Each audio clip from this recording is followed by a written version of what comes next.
คนที่ว่าอยู่อ้อมข้างคอยเนาะบริเวณโรงเรียนบ่หรือว่าอยู่ในวัดในว่าบ่เนาะหลายคนจะเห็นข่อยเป็นคนคึมๆบ่มักยิ้มบ่มักปากเนาะแต่ว่าในข้างในของข่อยนั้นข่อยก็เป็นคนที่ว่าเป็นคนที่แสดงออกมาจริงเนาะข่อยบ่มักเสแสร้งเนาะถ้าสมมุติว่าให้ข่อยยิ้มนี่ข่อยขอยิ้มแบบว่าข่อยอยากยิ้มออกมาจากใจอีหลีดีกว่าเนาะถ้าให้ข่อยไปฟื้นยิ้มข่อยบ่ขอยิ้มเนาะเพราะว่าการฟื้นยิ้มน่ะคือการเสแสร้งเนาะถ้าทุกคนเห็นข่อยยิ้มน่ะแสดงว่าข่อยน่ะแสดงออกมาจากใจจริงอีหลีข่อยยิ้มคือข่อยยิ้มข่อยยิ้มแต่ข่อยยิ้มออกมาเห็นบ่ถ้าข่อยไปเสแสร้งยิ้มนี่ข่อยสิเป็นนี่ข่อยเสแสร้งยิ้มแต่ข่อยยิ้มแท้อันข่อยก็เฮ็ดบ่เป็นว่าข่อยยิ้มแท้ข่อยเฮ็ดแบบใดแต่ว่ามันต้องมีอีหยังบางอย่างมากระทบใส่ข่อยแบบตัวอย่างเช่นว่ายังตลกบ่หรือว่าอยากหัวบ่หรือว่ามีคนมายิ้มใส่ข่อยจะยิ้มตอบกลับยิ้มตอบกลับน่ะมันจะเป็นธรรมศาสตร์เนาะเดี๋ยวข่อยจะขึ้นรูปเนาะนี่คือรูปเดี๋ยวข่อยยิ้มเขาเป็นปองเนาะอันนี้ข่อยยิ้มออกมาจากใจจริงนี่คือข่อยยิ้มแท้ของข่อยแต่ข่อยฟื้นยิ้มมันสิเป็นแบบนี้นี่คือข่อยฟื้นยิ้มนี่ถ้าข่อยบ่ฟื้นยิ้มมันสิเป็นแบบนี้ถ้าข่อยยิ้มมาแท้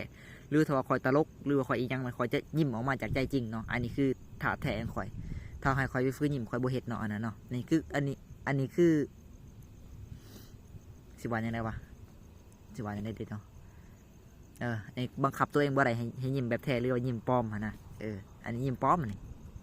ยิ้มแท้คือจะหูแล้วเนาะนั่นแหละ